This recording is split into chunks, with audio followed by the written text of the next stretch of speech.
Inventory is a thing that not every RPG even really cares about. I'd say that in traditional RPGs like D&D, Pathfinder, etc., we aren't going to see like a lot of mechanical emphasis placed on what menial, mundane equipment you're going to have, and how much you can carry. The carrying capacity is one of those rules that technically is in the game, but nearly every group I've ever seen just kind of does without it. We don't really care. It's too much paperwork. It's too much admin for what little benefit you might get out of for gameplay. Players don't really want to track every individual pound that they're carrying. It doesn't really add any fun to the game. So the system that these games have for tracking how much you can carry and like where your stuff is on you, it's there, but it might as well not be, right? It's not, if it's not adding anything to the game to the point that most people just ignore it, I think it's safe to say that that's not a very good system, but it is one that D&D has used for ages. So it's the traditional, and I would say even baseline, because it is intuitive. It's the baseline approach to inventory, to item management, is have a list of everything your character has on them, how much it weighs, or that might be boiled down to a more abstract like load mechanic. Items are a set number of load based on if they are like small, medium, or large items, that kind of thing. It's basically the same thing, just with less granularity. That's like a default, what a mathematician would call the naive approach, right?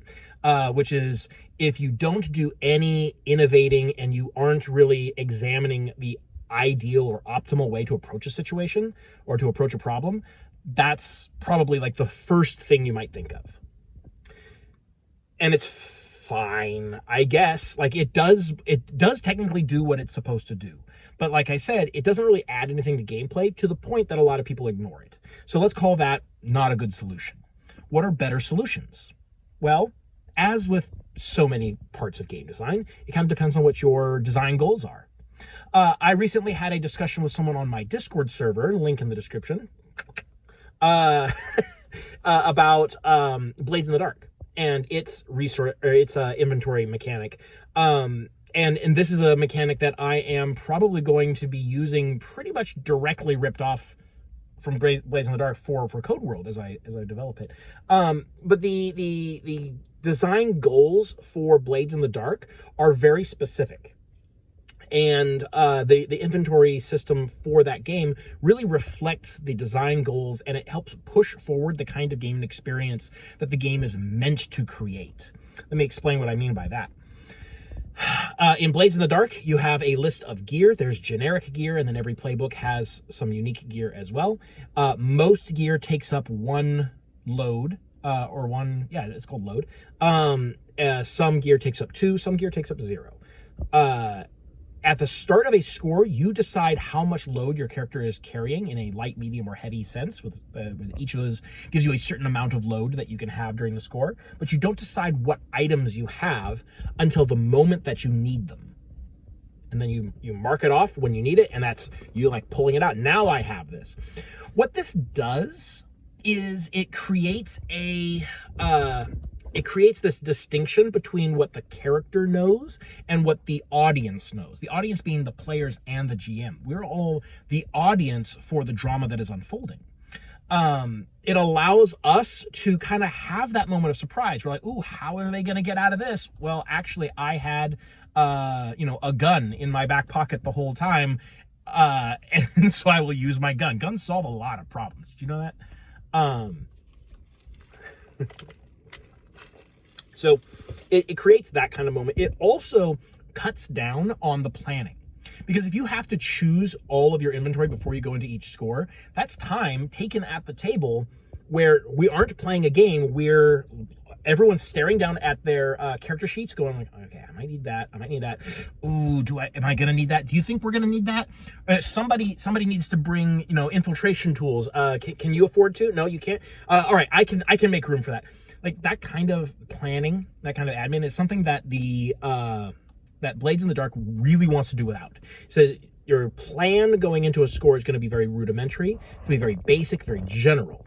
And then together as an audience, we figure out what the details are, because there's going to be obstacles that come up that the players didn't know about. And then the players are going to have their characters circumvent that obstacle, oftentimes with a plan that their characters had that they did not. And it creates this really lovely moment where the characters can feel smarter than the players, because the players are able to act retroactively. The discussion about this actually started talking about flashbacks, but the inventory mechanics work very similarly because they have a very similar goal. By allowing retroactive inventory, the fact that you can say like, oh, I actually brought this thing at the beginning of the adventure and I am now marking it on my sheet and using it.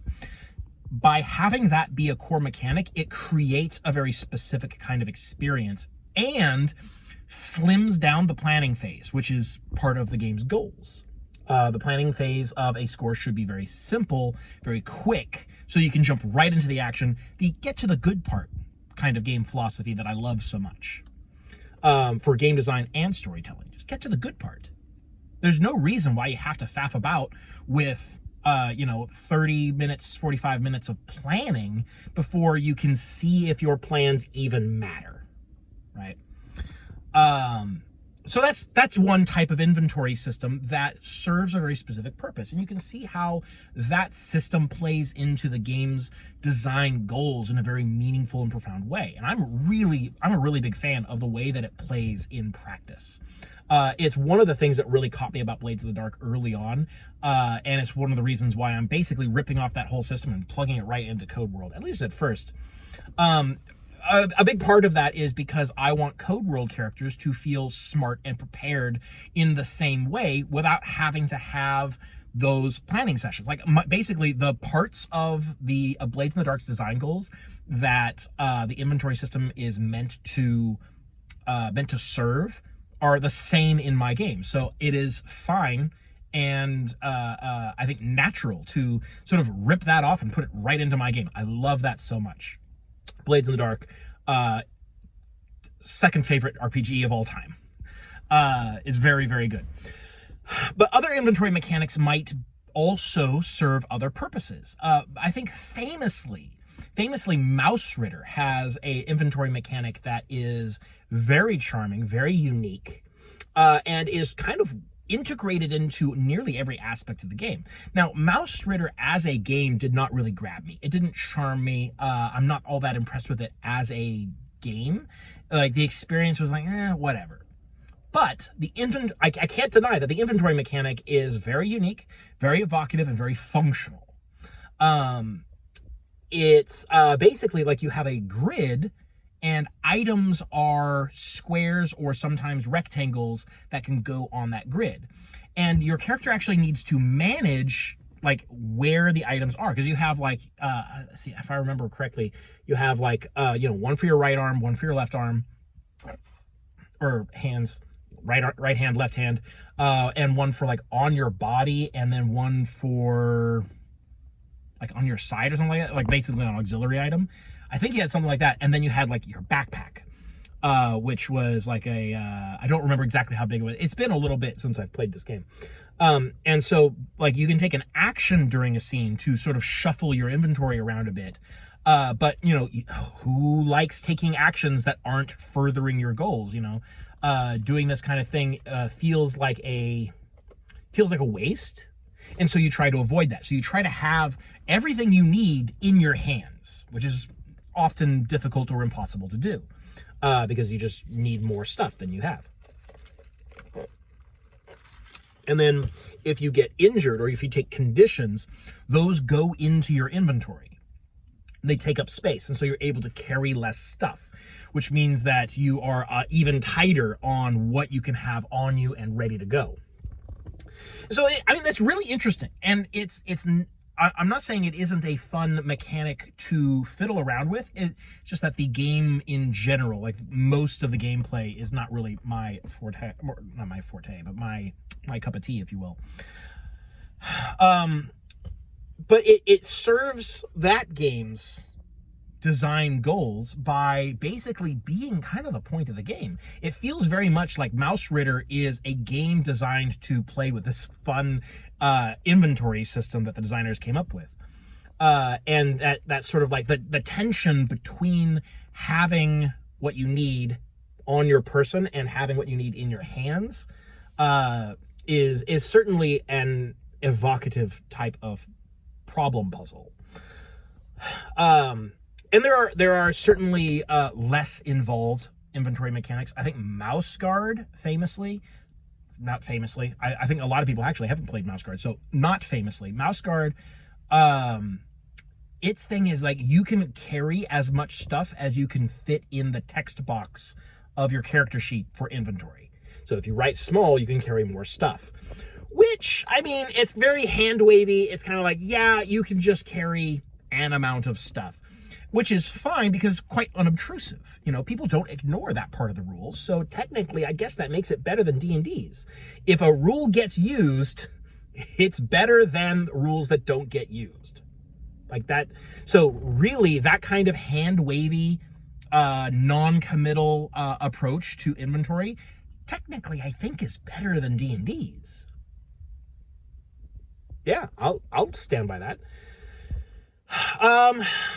Those I think are the most remarkable and unique inventory systems that I've played with. And they all kind of serve the purpose of their games. They're all very much facing the goal of the game. Which is, you know, different depending on the specific game, the genre, the play experience that they're trying to create. And really, like, that is emblematic of good design. Like, inventory, whether it's an inventory system or any other aspect of an RPG, being a mechanic that pushes the game in the direction that the game wants to go, and clearly even like explicitly says that it wants to go. Because Blades in the Dark is very clear about like what it is trying to accomplish and how it is meant to be played. And then you get to the mechanics and you see, these do that it just said. So whenever a mechanic pushes a game to more strongly evoke the types of genres and the tropes and the storytelling that it is intended to create, that's a good mechanic. Inventory systems aren't always the most interesting part of a game, certainly. But I think well-made ones, well-considered ones, do tend to fit very nicely into the overall picture that the game is trying to create. And that's how you can tell that the game, in general, is well-designed, I think.